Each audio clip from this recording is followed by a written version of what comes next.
Today, we're making a foam lantern using a vintage design.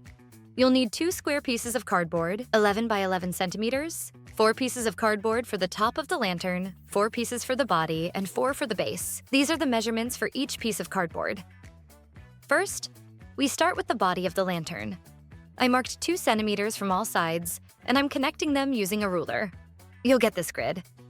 Cut out the center and repeat for the rest of the same size. Using a glue gun, glue a piece of glittery foam on the cardboard.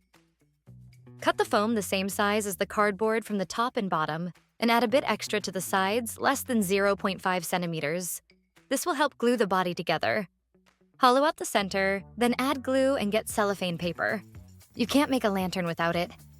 Add the glue and wait for it to cool a bit before gluing the paper. Cut out the excess. Repeat the same process for the rest of the pieces.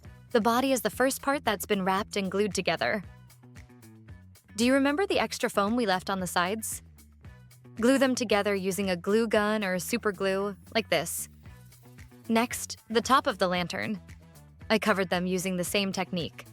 I left extra foam on the sides to help glue everything together. Once done, measure the empty area at the top, cut cardboard to cover it, and glue it at the top. I used a thin strip of foam to decorate this part here.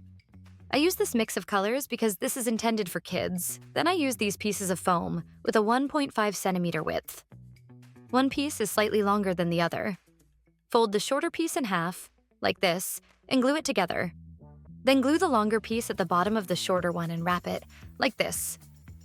This way, we made a simple and easy hanger. The top part of the lantern is now done.